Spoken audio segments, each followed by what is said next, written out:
Story time audio ബുക്സിലേക്ക് എല്ലാവർക്കും സ്വാഗതം. ജോയ്സി എഴുതിയ കാണാത്ത തീരങ്ങൾ. വേനൽ തുടങ്ങിയതിനാൽ കടമ്പയാർ നിശ്ചലമാണെന്ന് തോന്നിച്ചിരുന്നു. എങ്ങോട്ടാണ് ഒഴുക്കെന്ന് പോലും ഒറ്റ നോട്ടത്തിൽ തിരിച്ചറിയില്ല. പുഴയുടെ ഇളം പച്ച നിറത്തിൽ നിന്ന് മുഖമുയർത്തി സന്ദീപ് രാജഗോപാലിനെ നോക്കി. 3 വർഷം ഞാൻ ജോലി ചെയ്ത് പോണ്ടിച്ചേരിയിൽ. 96 ഡിസംബറിൽ എനിക്ക് കോയമ്പത്തൂരിലേക്ക് ട്രാൻസ്ഫറായി. ഇതുവരെ പറഞ്ഞതിൻ്റെ തുടർച്ചയായി രാജഗോപാൽ പറഞ്ഞു. 96 പറയുമ്പോൾ 22 വർഷം മുൻപല്ലേ? സന്ദീപ് ഓർമ്മിപ്പിച്ചു. 21 വർഷം മുമ്പ്. ഇതിപ്പോൾ 18 ഫെബ്രുവരി അല്ലേ ആയിട്ടുള്ളൂ. 22 പൂർത്തിയാകണമെങ്കിൽ ഡിസംബർ വരണം, രാജഗോപാൽ പറഞ്ഞു. പോണ്ടിച്ചേരിയിൽ BSNLൻ്റെ ഹെഡ് ക്വാർട്ടേഴ്സിലാണ് അന്ന് എനിക്ക് ജോലി. ഓഫീസ് സ്ഥിതി ചെയ്യുന്ന സ്ഥലം കൃത്യമായിട്ട് പറയാമോ? സന്ദീപ് ചോദിച്ചു. അതെന്തിനാണ്? അന്വേഷണത്തിൻ്റെ ഭാഗമായിട്ട് എനിക്ക് പോണ്ടിച്ചേരിയിൽ പോകേണ്ടി വരും. അങ്ങനെയാണെങ്കിൽ കുറിച്ചെടുത്തോ. രംഗപിള്ളൈ സ്ട്രീറ്റ്, വൈറ്റ് ടൗൺ. നമുക്ക് വീട്ടിലേക്കൊന്ന് പോയാലോ? സന്ദീപ് ചോദിച്ചു. ചായ കുടിച്ചുകൊണ്ടിരുന്ന് സംസാരിക്കാം. ഒരു നിമിഷം ആലോചിച്ചിട്ട് രാജഗോപാൽ സമ്മതിച്ചു. സന്ദീപും രാജഗോപാലും സുധാകരൻ നായരുടെ വീട്ടിലെത്തി. നമുക്ക് മുകളിലിരുന്ന് സംസാരിക്കാം. ചായ അങ്ങോട്ടെത്തിക്കോളും. രാജഗോപാലിനെയും കൂട്ടി സ്റ്റെയർ കേസ് കയറുന്നതിനിടയിൽ സന്ദീപ് ഗോപികയെ വിളിച്ചു. ഗോപിക പഠനമുറിയിൽ നിന്ന് ഓടിയെത്തി. എടി, നമുക്ക് ഗസ്റ്റുണ്ട്. ആൻറ്റിയോട് 2 ഉഗ്രൻ ചായ എടുക്കാൻ പറ. രാജഗോപാലിനെയും കൂട്ടി സന്ദീപ് മുകളിലേക്ക് വരുന്നത് കണ്ട് കിഷോർ അത്ഭുതപ്പെട്ടു. ഗുഡ് മോർണിംഗ് അങ്കിൾ, അവൻ പറഞ്ഞു. വെരി ഗുഡ് മോർണിംഗ്, രാജഗോപാൽ പ്രതിവചിച്ചു.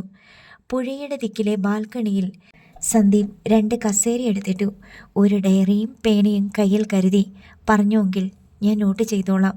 സന്ദീപ് റെഡിയായി. Anandarangapillai street, white town. അവിടെ എത്തുന്നതിനു മുമ്പ് എവിടെയായിരുന്നു ജോലി? അതും പുതുച്ചേരിയിൽ തന്നെ. 8-ാം number cross road, rainbow Nagar. Sandeep കുറിച്ചെടുത്തു.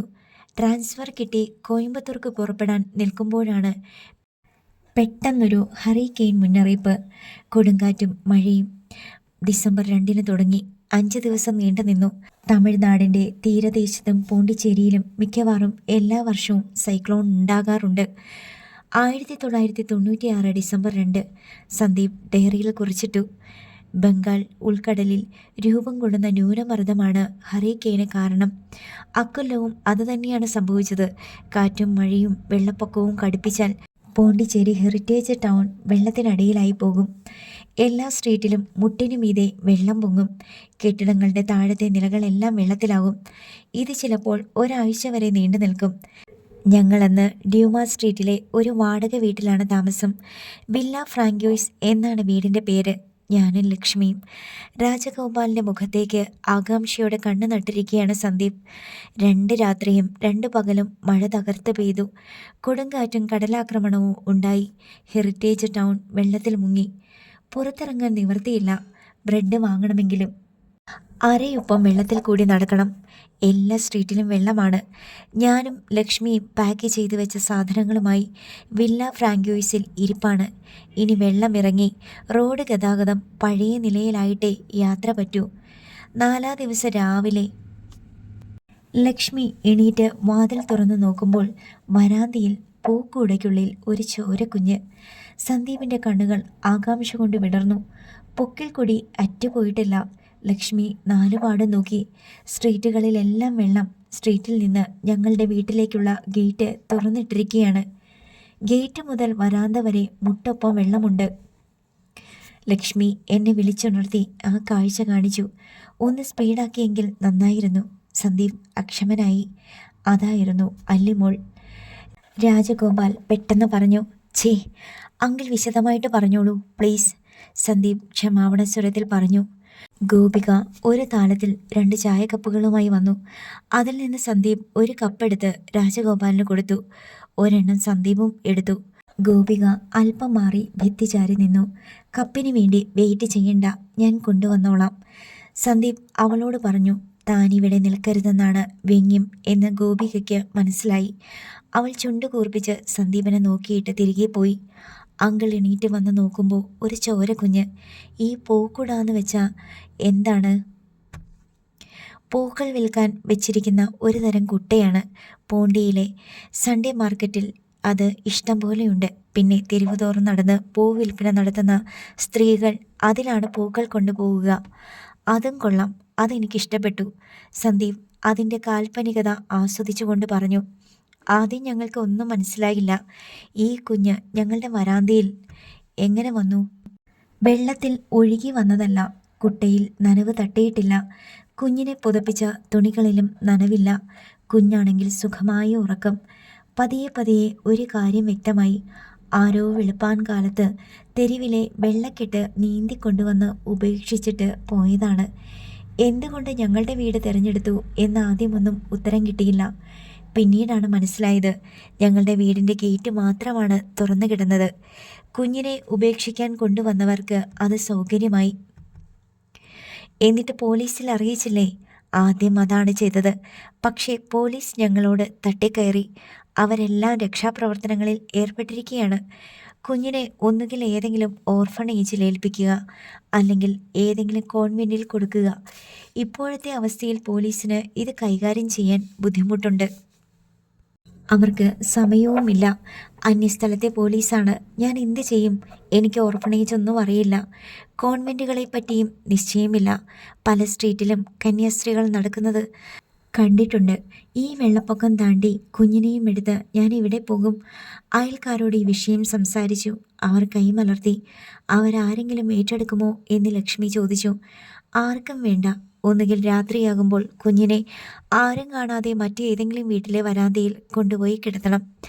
ഇങ്ങനെയൊരു കുഞ്ഞിനെ കിട്ടിയതായി പോലീസിൽ റിപ്പോർട്ട് ചെയ്ത സ്ഥിതിക്ക് ഇനി അത് പറ്റില്ല. ഞങ്ങൾക്ക് 2 ദിവസത്തിനകം സ്ഥലം വിടുകയും വേണം. കോയമ്പത്തൂരിൽ ചെന്ന് ജോയിൻ ചെയ്യേണ്ടതാണ്. എന്നിട്ട് എന്ത് ചെയ്തു? രാത്രി മുഴുവൻ ഞാനും ലക്ഷ്മിയും കൂടി ആലോചിച്ചു. അവൾക്ക് കുഞ്ഞിനെ എവിടെയെങ്കിലും ഉപേക്ഷിക്കാൻ മനസ്സ് വരുന്നില്ല. കല്യാണം കഴിച്ച് 5 വർഷമായിട്ടും ഞങ്ങൾക്ക് കുട്ടികളില്ല. ആ വിഷമം എനിക്കും ലക്ഷ്മിക്കും ഉണ്ട്. ആ സങ്കടം മായ്ക്കാൻ ഈശ്വരൻ തന്നതാണ് കുഞ്ഞിനെ എന്ന് ലക്ഷ്മി അതിനെ മനസ്സാ സ്വീകരിച്ചു കഴിഞ്ഞു. ഉത്തരവാദികളെ കണ്ടുപിടിക്കാനോ നിയമ നടപടികൾ സ്വീകരിക്കാനോ സമയമില്ല. ഞങ്ങൾക്ക് പോയേ പറ്റൂ. ലക്ഷ്മി ഒറ്റ ദിവസം കൊണ്ട് കുഞ്ഞുമായി ഇണങ്ങി. അതിന് കരച്ചിലില്ല. അമ്മിഞ്ഞപ്പാൽ തന്നെ വേണമെന്നില്ല. അവസാനം ഞാനും ലക്ഷ്മിയുടെ പക്ഷം ചേർന്നു. കുഞ്ഞിനെ കോയമ്പത്തൂരിലേക്ക് കൊണ്ടുപോകാം. ഞങ്ങളുടെ കുഞ്ഞായി വളർത്താം. ബന്ധുജനങ്ങൾ ചോദിക്കുമ്പോൾ പറയാൻ ഒരു മറുപടി കണ്ടുവെക്കണം. അപ്പോൾ അവിടെ ഒരു അന്വേഷണം നടത്തിയില്ലേ? സന്ദീപ് ചോദിച്ചു. എവിടെ അന്വേഷിക്കാൻ? ആരോട് ചോദിക്കാൻ? ഞങ്ങൾക്ക് സമയമില്ലായിരുന്നു. വെള്ളം ഇറങ്ങുന്നതിന് മുമ്പേ ട്രെയിൻ ഓടിത്തുടങ്ങി.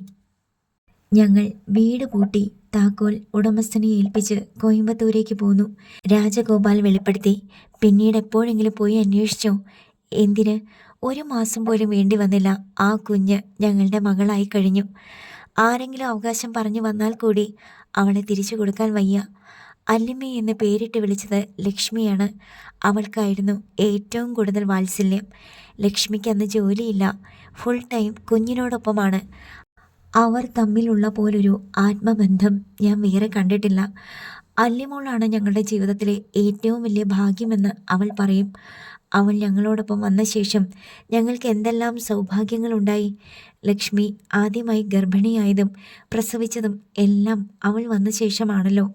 രാജഗോപാൽ പറഞ്ഞു നിർത്തി. സ്വന്തമായിട്ട് മക്കളുണ്ടായപ്പോൾ അഡോപ്റ്റ് ചെയ്ത കുട്ടിയോട് സ്നേഹക്കുറവ് തോന്നിയില്ലേ?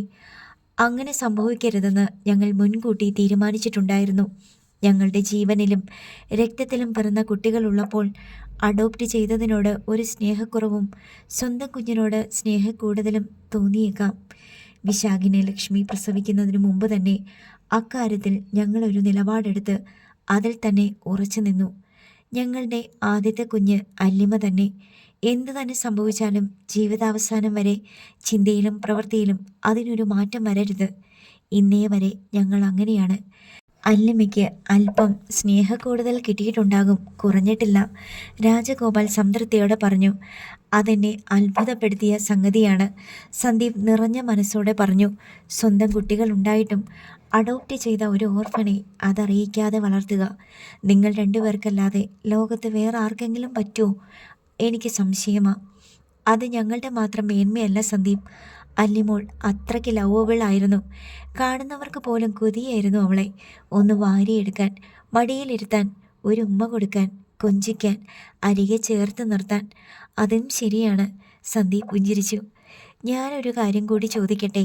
അല്ലി നിങ്ങളുടെ സ്വന്തം മകളാണെന്ന് ബന്ധുക്കളെയും സ്വന്തക്കാരെയും എങ്ങനെ വിശ്വസിപ്പിച്ചു? അതിന് കുറച്ച് നുണക്കഥകളുടെ സഹായം വേണ്ടി വന്നു. കോയമ്പത്തൂരിൽ താമസിച്ച 3 വർഷവും വീട്ടിലേക്ക് പോയില്ല. ഓരോ തവണയും ഓരോരോ കാരണങ്ങൾ പറഞ്ഞു. ഓണത്തിനോ വിഷുവിനോ ആണ് വീട്ടിൽ പോകാറുള്ളത്. ഒരു ഓണത്തിന് സഹപ്രവർത്തകർ എല്ലാം കൂടി ഒരു ഓൾ ഇന്ത്യ ടൂർ പ്രോഗ്രാം ആണെങ്കിൽ വിഷുവിന് എനിക്കോ ലക്ഷ്മിക്കോ അസുഖമായിരിക്കും. അടുത്ത ഓണത്തിന് ഞങ്ങളൊരു ഗൾഫ് സന്ദർശനം നടത്തിയെന്നിരിക്കും. വീട്ടിൽ എനിക്ക് 3 ജ്യേഷ്ഠന്മാരും 2 ചേച്ചിമാരും ഒരനുജനും ഉണ്ടായിരുന്നു. അവരുടെ നിറഞ്ഞ സാന്നിധ്യം കൊണ്ട് എൻ്റെ അഭാവം ക്ഷമിക്കപ്പെട്ടു എന്ന് പറഞ്ഞാൽ മതിയല്ലോ. കുഞ്ഞുണ്ടായ വിവരം അവരെ എങ്ങനെ ബോധ്യപ്പെടുത്തി? സന്ദീപ് ആകാംക്ഷ പൂണ്ടു. അല്ലി മോൾക്ക് 1.5 വയസ്സ് കഴിഞ്ഞപ്പോഴാണ് ഞങ്ങൾക്ക് ഒരു മോളുണ്ടെന്ന വിവരം അതിനും 8 മാസം മുമ്പത്തെ ഒരു ഫോട്ടോ സഹിതം എഴുതി അറിയിച്ചത്. അന്ന് വീട്ടിലുണ്ടായ കോലാഹലം ചില്ലറയല്ല. അച്ഛൻ പിണങ്ങുന്നു, അമ്മ പിണങ്ങുന്നു, കൂടപ്പിറപ്പുകൾ മിണ്ടാതാകുന്നു. അങ്ങനെ ലക്ഷ്മി ഗർഭിണിയായതും പ്രസവിച്ചതും കുഞ്ഞിൻ്റെ 28-ഉം ചോറൂണും 1-ാം പിറന്നാളുമൊക്കെ അവരെ അറിയിക്കാതിരുന്നതിന് ഞങ്ങൾ ഒരു വലിയ നുണ കണ്ടുപിടിച്ചു. സംഗതി ഇതായിരുന്നു. ഞങ്ങൾ പ്രശസ്തനായൊരു ജ്യോത്സ്യനെ ചെന്ന് കണ്ട് മക്കളില്ലാത്ത സങ്കടം പറഞ്ഞു. അദ്ദേഹത്തിൻ്റെ നിർദ്ദേശപ്രകാരം ചില പൂജാവിധികൾ നടത്തി. കുഞ്ഞിന് 1 വയസ്സ് തികയുന്നത് വരെ ലക്ഷ്മി ഗർഭിണിയാകുന്നതോ പ്രസവിക്കുന്നതോ ബന്ധുജനങ്ങളെ അറിയിക്കരുത്. സ്വദേശത്തേക്കുള്ള യാത്ര ഒഴിവാക്കണം. ഇത് ജ്യോത്സ്യരുടെ ഒരു പ്രധാന നിർദ്ദേശമായിരുന്നു. രാജഗോപാൽ ചിരിയോടെയാണ് നിർത്തിയത്. സന്ദീപിന് രസം പിടിച്ചു. വീട്ടിലുള്ളവർ അത് വിശ്വസിച്ചോ? വിശ്വസിക്കാതെ എന്തു ചെയ്യും? 96-97 കാലഘട്ടമാണ്. മൊബൈൽ ഫോണൊന്നും രംഗപ്രവേശം ചെയ്തിട്ടില്ല. 2-ാം പിറന്നാളിന് അല്ലിമോളെയും കൊണ്ട് തറവാട്ടിൽ പോയി. അതോടെ എല്ലാ പിണക്കങ്ങളും അലിഞ്ഞു തീർന്നു. അല്ലിമോൾക്ക് 2.5 വയസ്സ് കഴിഞ്ഞിരുന്നു.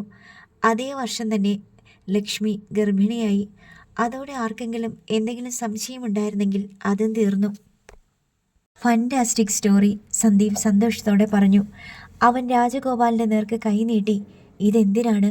ഒരു ഷെയ്ക്ക് ഹാൻഡ്. എനിക്ക് അത്രയ്ക്ക് ഇഷ്ടമായി ഈ അച്ഛനെയും അമ്മയും. അതുകൊണ്ടാണ്. ഓ താങ്ക് യു. രാജഗോപാൽ കൈ നീട്ടി. സന്ദീപ് ആ കൈ പിടിച്ചമർത്തി. എനിക്കൊരു പ്രതീക്ഷയുണ്ടായിരുന്നു. ഞാൻ വിളിച്ചാൽ അല്ലി എൻ്റെ കൂടെ വരുമെന്ന്. പക്ഷേ നിങ്ങൾ അവളെ അഡോപ്റ്റ് ചെയ്തതാണെന്ന് അറിഞ്ഞതോടെ ആ പ്രതീക്ഷ തകർന്നു. അതെന്താ? അച്ഛൻ്റെയും അമ്മയുടെയും മനസ്സ് വേദനിപ്പിക്കുന്ന ഒന്നും ഇനി അവൾ ചെയ്യില്ല. അത് ഞങ്ങൾക്കറിയാം. അതുകൊണ്ട് തന്നെ സന്ദീപിന് പ്രതീക്ഷയ്ക്ക് വകയൊന്നും കാണുന്നില്ല. അല്ലെങ്കിൽ അച്ഛൻ്റെ മനസ്സ് മാറണം. ഞാൻ തുറന്നു ചോദിച്ചോട്ടെ? എനിക്കിത് കണ്ടുപിടിക്കാൻ പറ്റില്ലേ അങ്കിൾ? എനിക്ക് തോന്നുന്നില്ല. എവിടെ ചെന്ന് അന്വേഷിക്കും നീ? പോണ്ടിച്ചേരിയിൽ നിന്ന് തന്നെ തുടങ്ങാം. 21 വർഷം മുമ്പത്തെ സംഭവങ്ങൾ ആരോർത്തിരിക്കുന്നു? ആർക്കറിയാം സത്യം? എന്തെങ്കിലും തുമ്പുണ്ടോ? പോലീസ് സ്റ്റേഷനിൽ പോലും റെക്കോർഡായിട്ടില്ല. പോരെങ്കിൽ നിനക്ക് തീർത്തും അപരിചിതമായ സ്ഥലം. പോണ്ടിച്ചേരിയിൽ ഞാൻ മുമ്പ് പോയിട്ടുണ്ട്. അതൊരു റിപ്പോർട്ടിങ്ങിൻ്റെ ഭാഗമായിട്ടായിരുന്നു. അവിടുത്തെ RT ഓഫീസിൽ വാഹനങ്ങൾ രജിസ്റ്റർ ചെയ്ത് കേരളത്തിലേക്ക് കടത്തി ടാക്സ് വെട്ടിക്കുന്ന ഒരേർപ്പാടുണ്ടായിരുന്നല്ലോ. അതേപ്പറ്റി അന്വേഷണത്തിന് പോയതാണ്. അതുമാത്രമല്ല, അവിടെ കസ്റ്റംസിൽ ഞങ്ങളുടെ ഒരു ഡിസ്റ്റൻ്റ് റിലേറ്റീവ് വർക്ക് ചെയ്യുന്നുണ്ടായിരുന്നു. സന്ദീപ്, ഇതൊന്നും നിൻ്റെ അന്വേഷണത്തിന് ഒരു സഹായവും ചെയ്യില്ല. ഞാനും ലക്ഷ്മിയുമാണ് നിനക്ക് കിട്ടാവുന്ന ഒരേയൊരു തുമ്പ്. ഞങ്ങൾക്ക് പോലും ഇത്രയേ അറിയൂ. അതെനിക്ക് മനസ്സിലായി. പക്ഷേ നിങ്ങളുടെ കയ്യിൽ വരുന്നതിനു മുമ്പ് മറ്റാരുടെയോ കയ്യിലായിരുന്നല്ലോ ആ കുഞ്ഞ്. വില്ല ഫ്രാങ്കോയിസിൻ്റെ വരാന്തയിൽ ആ കുഞ്ഞിനെ ആര് കൊണ്ടുവന്നു വെച്ചു എന്നൊരു ചോദ്യം എൻ്റെ മനസ്സിലുണ്ട്. ഞാൻ ആ ചോദ്യത്തിൽ നിന്ന് തുടങ്ങാൻ പോകുന്നത്. സന്ദീപ്, നീ വിചാരിക്കുന്ന പോലെയല്ല പോണ്ടിച്ചേരി. വലിയ നഗരമാണ്. കഴിഞ്ഞ 21 വർഷം കൊണ്ട് അവിടെ എന്തെല്ലാം മാറ്റങ്ങൾ സംഭവിച്ചിട്ടുണ്ടാകും. അന്നത്തെ ഞങ്ങളുടെ നെയ്ബേഴ്സിന് പോലും ഈ സംഭവം ഓർമ്മയുണ്ടാവില്ല. ശരിയാണ്. പക്ഷേ എനിക്കിതല്ലാതെ വേറെ മാർഗമില്ലല്ലോ uncle. Okay, wish you good luck. Rajagopal സന്ദീപിന് കൈ കൊടുത്തു. തൽക്കാലം നമുക്ക് പിരിയാം. അങ്കിൾ എനിക്ക് സപ്പോർട്ട് തരണം. ഞാനൊരു കടലിലേക്കാണ് ഇറങ്ങാൻ പോകുന്നത്, ഒന്നും കയ്യിലില്ലാതെ. നീ ജയിച്ചു വന്നാൽ സന്തോഷം. ഒരു കാര്യത്തിൽ എനിക്ക് നിന്നോടൊരു മതിപ്പുണ്ട്. നിന്റെ ഇച്ഛാശക്തി. അതിനു പുറകിൽ അല്ലിയോടുള്ള നിന്റെ സ്നേഹം. എനിക്കല്പം അനിഷ്ടമൊക്കെ ഉണ്ടായിരുന്നു. ഇപ്പോൾ അത് മാറി. Thank you uncle. ശരി, പോട്ടെ. രാജഗോപാൽ എഴുന്നേറ്റു. ഗേറ്റ് വരെ സന്ദീപ് അയാളെ അനുഗമിച്ചു. രാജഗോപാൽ തൻ്റെ വീട്ടിലേക്ക് കയറിപ്പോകുന്നത് വരെ അവൻ നോക്കി നിന്നു. തിരിച്ചു വന്നപ്പോൾ വൈഷ്ണവി അവനോട് ചോദിച്ചു, എന്തെങ്കിലും ക്ലൂ കിട്ടിയോ? 0 നിന്ന് തുടങ്ങണം ആൻറ്റി. പോണ്ടിച്ചേരിയിലെ വില്ല ഫ്രാങ്കോയ്സ് എന്ന വാടക വീട്ടിലെ വരാന്തയിൽ പൂക്കൂടയ്ക്കുള്ളിൽ ഒരു പിഞ്ച് പൈതൽ. 21 വർഷം മുമ്പ്. വേറൊരടയാളവുമില്ല. പറഞ്ഞിട്ട് സന്ദീപ് ദീർഘമായെന്ന് നിശ്വസിച്ചു. രാജഗോപാൽ ജോഗിങ്ങിന് പോയപ്പോൾ ഇട്ടിരുന്ന ട്രാക്ക് സ്യൂട്ട് മാറ്റി ലുങ്കി ഉടുത്ത് ലോബിയിലേക്ക് ചെന്നപ്പോഴേക്ക് ശ്രീലക്ഷ്മി ചായയുമായി വരുന്നുണ്ടായിരുന്നു. അത് രാജഗോപാലിന് കൊടുത്തിട്ട് ശ്രീലക്ഷ്മി പറഞ്ഞു, രണ്ടാമത് ചൂടാക്കിയതാ, ടേസ്റ്റ് മാറിയൊന്ന് നോക്കിക്കേ. രാജഗോപാൽ ഒരു കവിൾ ചായ കുടിച്ചു. സാരമില്ല. എന്തിനാ സുധാകരൻ സാറിൻ്റെ വീട്ടിലേക്ക് പോയത്? ലക്ഷ്മി തിരക്കി. കുറച്ച് കാര്യങ്ങൾ സംസാരിക്കാനുണ്ടായിരുന്നു. അല്ലിമോളെ പറ്റിയാണോ? അതല്ലാതെ അയാൾക്ക് മറ്റെന്താ അറിയേണ്ടത്? നമുക്ക് ഒന്നും അറിയില്ലെന്ന് പറഞ്ഞാൽ തീർന്നില്ലേ വിഷയം? ലക്ഷ്മി, അയാളൊരു പത്രപ്രവർത്തകനാ. പോലീസുകാരെ പോലെയാ പത്രപ്രവർത്തകരും. അവർക്ക് സംശയങ്ങൾ തീരില്ല. നമ്മൾ കാണാത്ത മുക്കും മൂലയുമെല്ലാം അവർ കാണും. അയാൾക്ക് എന്താ അറിയേണ്ടത്? വാ, റൂമിലിരുന്ന് സംസാരിക്കാം. കുട്ടികൾ കേൾക്കണ്ട. രാജഗോപാൽ ഭാര്യയുടെ തോളത്തെ പിടിച്ച് മുറിയിലേക്ക് കൂട്ടിക്കൊണ്ടുപോയി. അകത്ത് കടന്ന് വാതിലടച്ചു. ലക്ഷ്മി, നമുക്കങ്ങനെ അല്ലിമോളെ കിട്ടിയെന്ന് അയാൾക്കറിയണം. എന്നിട്ട് എന്ത് ചെയ്യാനാ? അയാൾ അന്വേഷിക്കാൻ പോവുകയാണ് അല്ലിമോളുടെ ജനന രഹസ്യം. ശരിക്കുള്ള അച്ഛനും അമ്മയും ആരാണെന്ന്. ശ്രീലക്ഷ്മി ആദ്യം ഒന്നന്താളിച്ചു. പിന്നെ സമാധാനത്തോടെ പറഞ്ഞു, നമുക്ക് പോലും അറിയില്ല. പിന്നെങ്ങനെ അയാൾ കണ്ടുപിടിക്കും? അതും 21 വർഷം മുമ്പത്തെ സംഭവം. അയാൾ ഒരു പത്രപ്രവർത്തകനാണെന്ന് പറഞ്ഞില്ലേ? 21 വർഷം മുമ്പ് ഒരു കൊലപാതകം നടന്നിട്ടുണ്ടെന്ന് സൂചന കിട്ടിയാൽ പോലീസ് അതിൻ്റെ പുറകെ പോവില്ലേ? അതുപോലെ തന്നെ ഇതും. ശരി, അങ്ങനെ കണ്ടുപിടിച്ചിട്ട് എന്ത് ചെയ്യാനാ? അല്ലിമോളുടെ അച്ഛനും അമ്മയും ആരാണെന്ന് മനസ്സിലാകും. അവളുടെ ഡേറ്റ് ഓഫ് ബർത്തും ജന്മനക്ഷത്രവും കിട്ടും. അതെല്ലാം കൂടി ജഡ്ജി അദ്ദേഹത്തിൻ്റെ മുന്നിൽ കൊണ്ടുവച്ചിട്ട് മകൻ പറയും, അച്ഛൻ ഇനിയെങ്കിലും ഞങ്ങളുടെ വിവാഹം നടത്തി തരണമെന്ന്. ഇത് വല്ലതും നടക്കുന്ന കാര്യമാണോ രാജേട്ടാ? ശ്രീലക്ഷ്മി ചോദിച്ചു. ആർക്കറിയാം. സന്ദീപ് എന്തായാലും ഇറങ്ങിത്തിരിക്കാൻ തന്നെ നിശ്ചയിച്ചു. അവൻ അല്ലിയെ വേണം. അതിനുവേണ്ടി അവൻ ഏതറ്റം വരെയും പോകും. എന്ത് സാഹസവും ചെയ്യും. അവൻ തോറ്റുപോകും രാജേട്ടാ, എനിക്കുറപ്പാ. അതൊക്കെ അയാളുടെ വിഷയം. നമ്മൾ തല പുകയ്ക്കണ്ട. അല്ലിമോളുടെ നിലപാടെന്താ ഇക്കാര്യത്തിൽ? അവൻ അവളെ വിളിച്ച് ഇക്കാര്യം സംസാരിച്ചിട്ടുണ്ടാകും. ഇന്നലെ രാത്രി അവൻ ഫോണിൽ വിളിച്ചിരുന്നെന്ന് രാവിലെ മോർണിംഗ് വോക്കിന് പോയപ്പോൾ അവൾ പറഞ്ഞു. രാജേട്ടൻ ചോദിച്ചിട്ടാണോ? അല്ല, അവൾ ഇങ്ങോട്ട് പറഞ്ഞതാ. ഇക്കാര്യമാണോ സംസാരിച്ചതെന്ന് രാജേട്ടൻ ചോദിച്ചില്ലേ? ഇല്ല, എനിക്കറിയില്ലായിരുന്നല്ലോ സന്ദീപിൻ്റെ മനസ്സിൽ ഇങ്ങനെയൊരു പ്ലാനുണ്ടെന്ന്. അവളുടെ മനസ്സിൽ ഒരാഗ്രഹം കാണുമായിരിക്കും അല്ലേ? എന്താഗ്രഹം? അവളുടെ അച്ഛനും അമ്മയും ആരാണെന്നറിയാൻ. അതൊക്കെ എല്ലാവർക്കും ഉണ്ടാവില്ലേ? അവളുടെ സ്ഥാനത്ത് നമ്മളാണെങ്കിലോ? അത് ഓർക്കുമ്പോൾ വല്ലാത്തൊരു സങ്കടം. അവൾക്ക് പുതിയ ഉടമസ്ഥർ വരുന്ന പോലെയല്ലേ അത്? ഉടമസ്ഥരോ? അവളുടെ ശരിക്കുള്ള അച്ഛനും അമ്മയും ആരാണെന്ന് തിരിച്ചറിഞ്ഞു കഴിഞ്ഞാൽ പിന്നെ നമ്മൾ ആരാ രാജേട്ടാ? വെറും സൂക്ഷിപ്പുകാർ. അവകാശികൾ വന്നാൽ തിരിച്ചു കൊടുത്തല്ലേ പറ്റൂ. ഉടമസ്ഥർ അവളെ ഉപേക്ഷിച്ചതല്ലേ ലക്ഷ്മി? അതിനുശേഷം നമ്മളാണ് അവളുടെ അച്ഛനും അമ്മയും. നമ്മൾ അല്ലിമോളുടെ അച്ഛനും അമ്മയുമല്ലെന്നുള്ള സത്യം അവൾക്ക് അറിയാമല്ലോ എന്നുള്ള ഓർമ്മ തന്നെ ഒരു വേദനയാണ്. അവൾ എന്നെ നോക്കുമ്പോൾ ഒരു പേടി വരുന്നു. അന്യ സ്ത്രീയെ നോക്കുന്ന പോലെയാണോന്ന്. ഛേ, നീ അങ്ങനെയൊന്നും വിചാരിക്കരുത് ലക്ഷ്മി. അവൾക്കറിയാം നമ്മൾ ആരാണെന്നും എന്താണെന്നും. പതിയെ പതിയെ അവൾ നമ്മളിൽ നിന്ന് അകന്നു പോകുമോന്നാ പേടി. നമ്മൾ ഇപ്പോഴത്തെ കാര്യം മാത്രം നോക്കിയാൽ മതി. ഇന്നവൾ നമ്മളെ എങ്ങനെയാ കാണുന്നേ? മുമ്പത്തേക്കാൾ സ്നേഹക്കൂടുതലില്ലേ? ശ്രീലക്ഷ്മി തലയാട്ടി. അവൾക്ക് തൃപ്തിയായിട്ടില്ലെന്ന് രാജഗോപാലിന് മനസ്സിലായി. ഒഴിഞ്ഞ ചായക്കപ്പുമായി ശ്രീലക്ഷ്മി തിരികെ പോയി. അല്ലിമ കിച്ചണിൽ ക്യാബേജ് അരിയുന്നുണ്ടായിരുന്നു. ഒരു ചായ കൊടുത്തിട്ട് വരാൻ അരമണിക്കൂർ. ഇന്ന് ഓഫീസിൽ പോകണ്ടേ? ശാസനസ്വരത്തിൽ അല്ലിമ ചോദിച്ചു. ഞങ്ങൾ നിന്റെ കാര്യം പറഞ്ഞുകൊണ്ട് നിൽക്കുമായിരുന്നു, ശ്രീലക്ഷ്മി പറഞ്ഞു. അല്ലിമയുടെ പുരികങ്ങൾ ഉയർന്നു.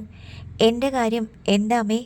സന്ദീപ് രാജേട്ടനുമായി സംസാരിച്ചെന്ന് പറഞ്ഞു രാവിലെ നടക്കാൻ പോയപ്പോൾ. ഞാൻ കണ്ടായിരുന്നു. അവരുടെ വീട്ടിലും പോയല്ലോ.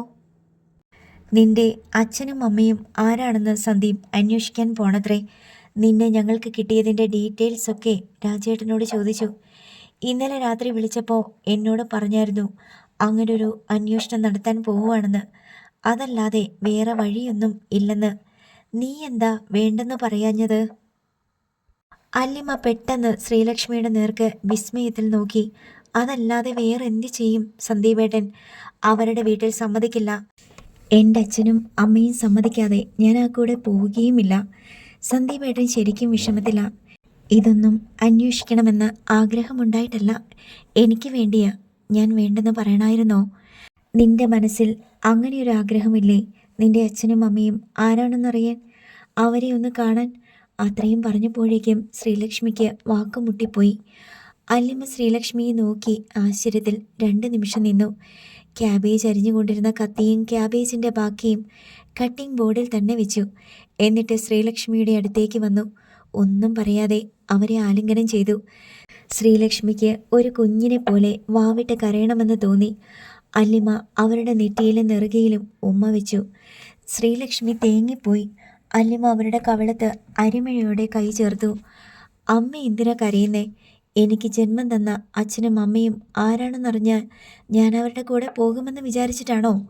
അവരെ കണ്ടാൽ അമ്മയോടും അച്ഛനോടുമുള്ള എൻ്റെ സ്നേഹം ഇല്ലാണ്ടാവുമോ? അങ്ങനെയൊക്കെ സംഭവിക്കാറുണ്ടല്ലോ. ശ്രീലക്ഷ്മിയുടെ കണ്ടമിടറി. സത്യം പറഞ്ഞ അമ്മ വിശ്വസിക്കൂ, എനിക്കവരെ കാണാൻ ഒട്ടും ആഗ്രഹമില്ല. അവരെത്ര വലിയവരാണെങ്കിലും എത്ര ചെറിയവരാണെങ്കിലും എനിക്കവരുടെ കൂടെ പോകണ്ട. അവരുടെ ഒരു സഹായവും എനിക്ക് വേണ്ട. എന്നെ ഉപേക്ഷിച്ച് കളഞ്ഞവരല്ലേ? അല്ലിമ വലം കൈയുടെ തള്ളവിരൽ കൊണ്ട് ശ്രീലക്ഷ്മിയുടെ കവിളത്തെ കണ്ണീർ തുള്ളി തുടച്ചു. വിഷമിക്കണ്ടാട്ടോ. വേറെ 100 അമ്മമാർ വന്നാലും എൻ്റെ അമ്മയുടെ ഒപ്പം നിൽക്കാനുള്ള യോഗ്യത ആർക്കും ഉണ്ടാവില്ല, ഒരിക്കലും ഉണ്ടാവില്ല. ശ്രീലക്ഷ്മി അവളെ മുറുകെ പുണർന്നു. ആർക്കും വിട്ടുകൊടുക്കില്ലെന്ന പോലെ. അവർക്ക് കരച്ചിലും വന്നു. എനിക്കൊരപേക്ഷയേ ഉള്ളൂ, അല്ലിമ പറഞ്ഞു. എനിക്ക് വിഷമം തോന്നുമല്ലോ എന്ന് വിചാരിച്ച് അമ്മ എന്നോട് മയപ്പെട്ട് പെരുമാറരുത്. മുമ്പത്തെ പോലെ ദേഷ്യപ്പെടണം, വഴക്ക് പറയണം, ഉപദേശിക്കണം. ശ്രീലക്ഷ്മി ആ വാക്കുകളിൽ, സ്നേഹത്തിൽ, ആ സാഫല്യത്തിൽ കുതിർന്നലിഞ്ഞു പോയി. സന്ദീപ് തിരികെ പോകാനൊരുങ്ങുകയാണ്. ബാഗ് എടുക്കുന്നതിനിടയിൽ അവൻ കിഷോറിനോട് പറഞ്ഞു, പോണ്ടിച്ചേരിക്ക് പോകുമ്പോൾ നീയും എൻ്റെ കൂടെ വേണം. ലീവ് എടുക്കാൻ നിനക്ക് ബുദ്ധിമുട്ടുണ്ടോ? അതൊക്കെയുണ്ട്, എന്നാലും ഞാൻ വരും. പിന്നീട് മാറിക്കളയരുത്. നീ വരില്ലെങ്കിൽ എനിക്ക് വേറെ ആരെയെങ്കിലും ഏർപ്പാടാക്കണം. ഞാൻ വരാമെന്ന് പറഞ്ഞല്ലോ. ഓക്കെ, അല്ലിയെ ഒന്ന് വിളിച്ചിട്ട് പോകാമല്ലേ? സന്ദീപ് ഫോൺ എടുത്ത് അല്ലിമയുടെ നമ്പറിലേക്ക് വിളിച്ചു. 4 or 5 തവണ റിങ് ചെയ്തപ്പോഴേക്കും മറുവശത്ത് നിന്ന് അല്ലിമയുടെ ഹലോ ശബ്ദം കേട്ടു. അല്ലി, ഞാൻ തിരിച്ചു പോവുകയാണ്. അത് പറയാൻ വേണ്ടി വിളിച്ചതാ. ഒന്നുകൂടെ കാണാതെ പോവുകയാണോ? അല്ലിമയുടെ ശബ്ദം ഇടിഞ്ഞു താണിരുന്നു. ഇനിയും ഞാൻ വരുമല്ലോ, അപ്പോൾ കാണാം. ഇന്ന് തന്നെ പോകുമെന്ന് വിചാരിച്ചില്ല. എനിക്ക് എന്തൊക്കെയോ പറയാനുണ്ടായിരുന്നു. ഇപ്പോൾ പറഞ്ഞോ. ഫോണിൽ കൂടിയല്ല. എന്താണെന്ന് പറ. അതെനിക്ക് അറിഞ്ഞുകൂടാ. ഞാൻ അവിടെ വന്ന് നിന്നെ കണ്ടിട്ടേ പോണുള്ളൂ. എന്നാലും ഇന്ന് തന്നെ പോകുമല്ലേ? ജോലിക്ക് കയറണ്ടേ? എത്ര ദിവസമായി ഓഫീസിൽ പോയിട്ട്? ഓ സോറി, ഞാനതൊന്നും ഓർത്തില്ല സന്ദീപേട്ടാ. ശരി, വെക്കട്ടെ, ഞാൻ അതിലേ വരാം. സന്ദീപ് കോൾ കട്ട് ചെയ്തു. കിച്ചു, ഞാൻ ഇറങ്ങട്ടെ. പോണ്ടിച്ചേരിക്കുള്ള ടിക്കറ്റൊക്കെ ബുക്ക് ചെയ്തിട്ട് ഞാൻ അറിയിക്കാം. 2 ദിവസം മുമ്പേ പറയണം. ഓക്കേടാ. സന്ദീപ് ബാഗ് തോളിലേറ്റി. സുധാകരൻ നായർ ജോലിക്ക് പോയിരുന്നതിനാൽ വൈഷ്ണവിയോട് മാത്രമേ സന്ദീപിന് യാത്ര പറയാനുണ്ടായിരുന്നുള്ളൂ. ഗോപിക സ്കൂളിൽ നിന്ന് എത്തിച്ചേർന്നിട്ടില്ല. ആൻറ്റി പോട്ടെ. ഇപ്പോൾ ഒരു മനസ്സമാധാനമുണ്ട്. ഞാനും അല്ലിയും തമ്മിലുള്ള ബന്ധം വീണ്ടും ലൈവായി. മുറിഞ്ഞു പോകേണ്ടതായിരുന്നു. അത് നിന്റെ ക്ഷമ കൊണ്ടല്ലേ? വേറെ ആരെങ്കിലും ആണെങ്കിൽ ഇട്ടിട്ട് പോയേനെ. വൈഷ്ണവി പറഞ്ഞു. നമ്മൾ സ്നേഹിക്കുന്നവരുടെ മുമ്പിൽ എന്തിനാ ഈഗോ? നമ്മളെ സ്നേഹിക്കുന്നവരോടല്ലെങ്കിൽ പിന്നെ ആരോടാ ക്ഷമിക്കേണ്ടത്? ദ്രോഹിക്കുന്നവരോടോ? വൈഷ്ണവിക്ക് ഉത്തരമുണ്ടായില്ല. കിച്ചു, പോട്ടേടാ. സന്ദീപ് ബാഗുമായി ചെന്ന് കാറിൽ കയറി. കാർ ഗേറ്റ് കടന്ന് 5-ാം നമ്പർ ക്രോസ് റോഡിലേക്ക് പ്രവേശിച്ചപ്പോൾ തന്നെ അവൻ കണ്ടു അല്ലിമ സിറ്റൗട്ടിൽ കാത്തു നിൽക്കുന്നത്. സന്ദീപ് ഗേറ്റിനരികെ കാർ നിർത്തി. ഗേറ്റ് തുറന്നിട്ടിരിക്കുകയായിരുന്നു. അല്ലിമ മുറ്റത്തേക്ക് ഇറങ്ങി. ഇതെന്താ തുറന്നിട്ടിരിക്കുന്നേ? എപ്പോഴും അടഞ്ഞു കിടക്കാറുള്ളതല്ലേ? കാർ ഇങ്ങോട്ട് കയറി വരാൻ വേണ്ടി തുറന്നിട്ടതാണ്. എന്നിട്ടാണോ എന്നെ മുറ്റത്ത് നിർത്തി സംസാരിച്ച് പറഞ്ഞയക്കാൻ നോക്കുന്നേ? അയ്യോ, അങ്ങനൊന്നുമല്ല, കയറി വാ. അല്ലിമ സന്ദീപിനെയും കൂട്ടി സിറ്റൗട്ടിലേക്ക് കയറി. വാ, ഹാളിലോട്ടിരിക്കാം, അല്ലിമ ക്ഷണിച്ചു. വേണ്ട, ഇന്നലെ എനിക്ക് സിറ്റൗട്ട് വരെയല്ലേ പ്രവേശനം ഉണ്ടായിരുന്നുള്ളൂ. ഇന്നും അത്രയും മതി. സന്ധ്യവേട്ടാ, ഇന്നലത്തെ പോലെയാണോ ഇന്ന്? നീ മാത്രമല്ലേ ഉള്ളൂ ഈ വീട്ടിൽ. ഇന്നലെ അതുകൊണ്ടല്ലേ എന്നെ വീട്ടിൽ കയറ്റാത്തത്. അത് പോട്ടേന്ന് വെക്കാം. ഇനി മേലിൽ ഇവിടെ വരരുതെന്നും ഫോണിൽ വിളിക്കരുതെന്നും പറഞ്ഞില്ലേ? സന്ദീപ് തമാശ മട്ടിലാണ് സംസാരിച്ചത്.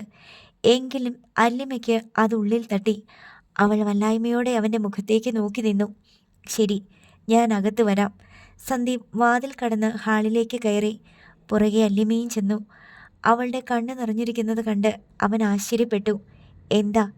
സോറി സന്തുവേട്ടാ, ഇന്നലെ ഞാൻ ആകെ തകർന്നിരിക്കുമായിരുന്നു. ചങ്ക് പൊട്ടിക്കൊണ്ടാ ഞാൻ അങ്ങനെ പെരുമാറിയത്. ഞാൻ വെറുതെ തമാശയ്ക്ക് പറഞ്ഞതല്ലേ. എനിക്കറിയാം നിന്റെ മനസ്സിൽ എന്താണെന്ന്. ഹൃദയത്തിൽ നിന്ന് ഒരു വിങ്ങൽ വന്നത് സന്ദീപ് കാണാതിരിക്കാൻ അല്ലിമ്മ മുഖം കുനിച്ചു. അവളുടെ മിഴിയിൽ നിന്ന് ഒരു തുള്ളി നിലത്ത് വീണ് ചിതറി. അല്ലി. സന്ദീപ് അവളുടെ താടി തുമ്പിൽ പിടിച്ച് മുഖമുയർത്തി. നിറമിഴികളോടെ അവൾ അവനെ നോക്കി. സന്ദീപ് പെട്ടെന്ന് അവളെ ആശ്ലേഷിച്ചു. അവൾക്ക് അങ്ങനെയൊരു സാന്ത്വനം വേണമായിരുന്നു. അടക്കി പിടിച്ച തേങ്ങലുകൾക്കിടയിൽ കിടന്ന് അവളുടെ ഹൃദയം പിടയുന്നത് അവൻ അറിയുന്നുണ്ടായിരുന്നു. അവൻ്റെ തോളത്ത് ചൂടുള്ള നനവ് പടർന്നുകൊണ്ടിരുന്നു. അവൻ അവളുടെ പുറത്ത് മെല്ലെ തട്ടി ആശ്വസിപ്പിക്കാൻ ശ്രമിച്ചു. ആലിംഗനത്തിൽ നിന്ന് അടർന്നു മാറിയ ഉടനെ അലിമ മിഴി തുടച്ച് സോറി പറഞ്ഞു. സന്ദീപിൻ്റെ ഷർട്ട് ചുളുങ്ങിയിരുന്നു. കോളറിനരികെ തോളോട് ചേർന്നുള്ള ഭാഗം നനഞ്ഞിരുന്നു. സോറി. വൃത്തികേടായല്ലോ. ഇതൊന്നും സാരമില്ല. സന്ദീപ് ഷർട്ട് പിടിച്ച് താഴേക്ക് വലിച്ച് ചുളിവ് നിവർത്തിക്കൊണ്ട് പറഞ്ഞു. കണ്ടാൽ ആർക്കും മനസ്സിലാകും. അലിമ മറുപടി പറയാതെ കുസൃതി പുഞ്ചിരിയോടെ അവനെ നോക്കി. എന്താ എന്നോട് നേരിട്ട് പറയാനുണ്ടെന്ന് പറഞ്ഞത്? പറഞ്ഞു കഴിഞ്ഞു. എന്ത് മനസ്സിലാകും? അല്ലിമ മെല്ലെ മുഖം താഴ്ത്തി. എന്നാൽ എനിക്കും ചിലതൊക്കെ പറയാനുണ്ടായിരുന്നു, സന്ദീപ് ഗൗരവത്തിൽ പറഞ്ഞു. അല്ലിമയുടെ മുഖം ആകാംക്ഷയിൽ പെട്ടെന്നുയർന്നു. എന്താ? പറയാം, ഇങ്ങടുത്ത് നിൽക്ക്. അല്ലിമ ചേർന്ന് നിന്നു. സന്ദീപ് അവളുടെ നെറ്റിയിൽ ഒരു ഉമ്മ കൊടുത്തു. അല്ലിമ കൺമിഴിച്ച് അവനെ നോക്കി. അവളുടെ പ്രതികരണം എന്തെന്ന് അവന് നോക്കുന്നുണ്ടായിരുന്നു. അവൾ അത് സ്വീകരിച്ചു എന്ന് മനസ്സിലായി. എന്താ പറയാനുള്ളത്? അല്ലിമ ചോദിച്ചു. പറഞ്ഞു കഴിഞ്ഞു, അവൻ കുസൃതിയോടെ പറഞ്ഞു. അവൾ അവനെ നോക്കി നാണം കലർന്നൊരു മന്ദഹാസത്തോടെ തലയാട്ടി. ഇനി ഞാൻ പോയിക്കോട്ടെ? ഇന്നലെ അച്ഛനോട് എന്തൊക്കെയാ ചോദിച്ചത്? നിന്നെ അവരുടെ കയ്യിൽ എങ്ങനെ കിട്ടിയെന്ന്. എന്നിട്ട് വലിയ സംഭവമാണ്. അഡോപ്റ്റ് ചെയ്തതല്ലേ? ഏതെങ്കിലും ഓർഫനേജിൽ നിന്ന്? അല്ല. പിന്നെ വെള്ളപ്പൊക്കത്തിൽ ഒഴുകി വന്നു എന്നൊക്കെ പറയാറില്ലേ, അതുപോലൊരു സംഭവം. അയ്യോ, എവിടെ വെച്ച്? എങ്ങനെ? ബംഗാൾ ഉൾക്കടലിൽ ഒരു ന്യൂനമർദ്ദം, തമിഴ്നാടിൻ്റെ തീരപ്രദേശങ്ങളിൽ കൊടുങ്കാറ്റും കനത്ത മഴയും, പോണ്ടിച്ചേരിയിലെ ഹെറിറ്റേജ് ടൗണിൽ വെള്ളപ്പൊക്കം. അല്ലിയുടെ അച്ഛനും അമ്മയും കാലത്തെണീറ്റ് വാതിൽ തുറന്നു നോക്കുമ്പോൾ വരാന്തയിൽ ഒരു പൂക്കൊട്ടയിൽ ഒരു പിഞ്ചു പൈതൽ. That's all. അയ്യോ, എന്നിട്ട്? ആശ്ചര്യം കൊണ്ട് അല്ലിമ്മയുടെ കണ്ണുകൾ ദീപ്തമായി. അവരങ്ങെടുത്ത് വളർത്തി. ഇപ്പോൾ ദാ എൻ്റെ മുന്നിൽ വന്ന് നിൽക്കുന്നു ആ കുഞ്ഞ്. ഇത്രയേ ഉള്ളൂ, വേറൊന്നുമില്ലേ? അല്ലിയുടെ അച്ഛനും അമ്മയ്ക്കും ഇത്രയേ അറിയൂ. അവരന്വേഷിച്ചില്ലേ? 3 ദിവസം അന്വേഷിച്ചു. ഒരു തുമ്പ് കിട്ടിയില്ല. അവർക്ക് കോയമ്പത്തൂർക്ക് വരണമായിരുന്നു. നിന്നെ കിട്ടി. 3-ാം ദിവസം അവർ കോയമ്പത്തൂരെത്തി. ഓ, അങ്ങനെയാണ് എൻ്റെ നേറ്റീവ് പ്ലേസ് കോയമ്പത്തൂരായത്. ഞാൻ അവിടെ ജനിച്ചു വളർന്നെന്ന അച്ഛനും അമ്മയും പറഞ്ഞത്. റെക്കോർഡ്സും അങ്ങനെയാ. കോയമ്പത്തൂരെത്തിയപ്പോഴേക്കും നിന്നെ അവർ സ്വന്തം മകളായി സ്വീകരിച്ചു കഴിഞ്ഞു. That's great. എൻ്റെ അച്ഛനെയും അമ്മയും പോലെ ലോകത്ത് വേറെ ആരെങ്കിലും ഉണ്ടാവുമോ? അവർക്ക് നിന്നെ കിട്ടി, നിനക്ക് അവരെയും കിട്ടി. 2 കൂട്ടർക്കും സന്തോഷം, തൃപ്തി. ഇനി എന്താ സന്തുവേട്ടൻ ചെയ്യാൻ പോണേ? പോണ്ടിച്ചേരിക്ക് പോണം. 21 വർഷം മുമ്പ് വില്ല ഫ്രാങ്കോയ്സ് എന്ന വീടിൻ്റെ വരാന്തയിൽ ഒരു ചോരക്കുഞ്ഞിനെ ആരാണ് കൊണ്ടുവന്നു വച്ചത് എന്നന്വേഷിക്കണം. മൈ ഗോഡ്, അതൊക്കെ കണ്ടുപിടിക്കാൻ വലിയ ബുദ്ധിമുട്ടല്ലേ സന്തുവേട്ട? കണ്ടുപിടിച്ചേ പറ്റൂ. നീ എൻ്റെ കൂടെ നിൽക്കണം, എല്ലാ സപ്പോർട്ടും തരണം. എനിക്ക് ഓർത്തിട്ട് തന്നെ ഒരന്തം കിട്ടുന്നില്ല. എങ്ങനെ സാധിക്കും? അതൊക്കെ ഞാൻ നോക്കിക്കൊള്ളാം. ഇപ്പോൾ ഞാൻ പോയിക്കോട്ടെ? ഇത്തവണ സങ്കോചമൊന്നും കൂടാതെ സന്ദീപ് അവളുടെ കഴുത്തിൽ കൈ ചുറ്റി അണച്ച് അവളുടെ 2 കണ്ണിലും ഓരോ ഉമ്മ നൽകി. പോയി വരാം, ബൈ. സന്ദീപ് മന്ത്രിച്ചു. തരളിതയായി നിന്ന അലിമ ഗേറ്റ് വരെ അവൻ്റെ പിന്നാലെ ചെന്നു. കാറിൽ കയറി സ്റ്റാർട്ട് ചെയ്ത ശേഷം സന്ദീപ് പോവുകയാണെന്ന് കൈ കാണിച്ചു. അലിമ കൈ വീശി. കാർ നീങ്ങി. 5-ാം നമ്പർ ക്രോസ് റോഡിൽ നിന്ന് തിരിഞ്ഞ് അത് മറിയുന്നതുവരെ അലിമ നോക്കി നിന്നു. കൈ രണ്ടും പിന്നിൽ കോർത്ത് പിടിച്ച് ജയദേവൻ നമ്പ്യാർ മുറിക്കുള്ളിലൂടെ അങ്ങോട്ടും ഇങ്ങോട്ടും 4-5 ചാൽ നടന്നു. എന്നിട്ട് മുഖമുയർത്തി രാജശ്രീയെ നോക്കി. നാണം കെട്ടവൻ, അവൻ എങ്ങനെ എൻ്റെ മകനായിട്ട് ജനിച്ചു? അവൻ എന്ത് നാണക്കേടാ കാണിച്ചത്? രാജശ്രീ ചോദിച്ചു. ആ പെണ്ണ് ഒരു ഓർഫനാണെന്ന് അറിഞ്ഞിട്ടും പുറകെ ചൊല്ലുക, കല്യാണം കഴിച്ചു തരുമോയെന്ന് ചോദിക്കുക, അത് തന്നെ എന്തൊരു നാണക്കേട്. നമ്മളല്ല, അവരാണ് നമ്മുടെ മുന്നിൽ വന്ന് കാല് പിടിക്കേണ്ടതും കെഞ്ചേണ്ടതും. അങ്ങനൊരു നിയമമുണ്ടോ? ഉണ്ട്. അതറിയണമെങ്കിൽ കോമൺ സെൻസ് എന്നൊരു സാധനം വേണം തലയ്ക്കകത്ത്. ആർക്കാണ് പോരായ്മ? നമുക്കോ അവർക്കോ? അതവർക്കാണ്. രാജശ്രീ സമ്മതിച്ചു. ആണല്ലോ, ജാതകമില്ല, ജന്മതീയതിയില്ല, ജന്മനക്ഷത്രമില്ല, അനാഥ പെണ്ണ്, ഇതൊക്കെ വലിയ പോരായ്മകളാ. അതെല്ലാം മറന്നിട്ട് അവൻ പോയി അവരുടെ മുന്നിൽ താഴ്മയോടെ നിന്ന് അപേക്ഷ വെച്ചിരിക്കുന്നു. എന്നിട്ട് പോണ്ടിച്ചേരിക്ക് പോണത്രേ അന്വേഷിക്കാൻ. നാണം കെട്ടവൻ. അവന് അന്വേഷിക്കാൻ ഒട്ടും ആഗ്രഹമുണ്ടായിട്ടല്ല. ജേട്ടനല്ലേ പറഞ്ഞത് ജാതകവും ജന്മതീയതിയും വേണമെന്ന്? അത് കണ്ടുപിടിക്കാൻ വേണ്ടിയാ. പോണ്ടിച്ചേരിയിലോട്ട് ചെന്നാൽ അവനത് കിട്ടുമോ? അവൾ ഏതോ പിഴച്ച തമിഴത്തി പെണ്ണിൻ്റെ വിത്ത. പോണ്ടിച്ചേരിയല്ലേ സ്ഥലം. നമ്മുടെ സംസ്കാരമൊന്നും അവിടെ ഇല്ല. എന്തായാലും അവൻ പോയി അന്വേഷിക്കട്ടെ. 21 വർഷം മുമ്പത്തെ സംഭവമായതുകൊണ്ട് ഒരു തെളിവും കിട്ടില്ലെന്ന് ജയേട്ടൻ തന്നെയല്ലേ പറഞ്ഞത്? ഒന്നും കിട്ടാതെ വന്നാൽ അതോടെ പ്രശ്നം തീരുമല്ലോ. എനിക്കിഷ്ടമല്ല അവൻ ഇങ്ങനെ വല്ല പെണ്ണിൻ്റെയും പുറകെ തെണ്ടിയെ പോലെ നടക്കുന്നത്. എനിക്കൊരു സ്റ്റാറ്റസ് ഉണ്ട്. ഈ കുടുംബത്തിൽ എല്ലാവർക്കും അതിൻ്റെ ഒരു പങ്ക് കിട്ടിയിട്ടുണ്ട്. എൻ്റെ മകനായിട്ട് ഈ വീട്ടിൽ താമസിക്കുമ്പോൾ അവൻ എൻ്റെ താല്പര്യം കൂടി നോക്കണം. അവനെ ഇങ്ങോട്ട് വിളിക്ക്. വഴക്ക് പറയാനാണോ? എനിക്ക് വഴക്കൊന്നുമില്ല. ഞാൻ ന്യായം പറയും. തലയ്ക്കകത്ത് ബുദ്ധിയുള്ളവന് മനസ്സിലാകും, അല്ലാത്തവൻ അതിൻ്റെ ഫലം അനുഭവിക്കും. ചെന്ന് വിളിച്ചോണ്ട് വാ.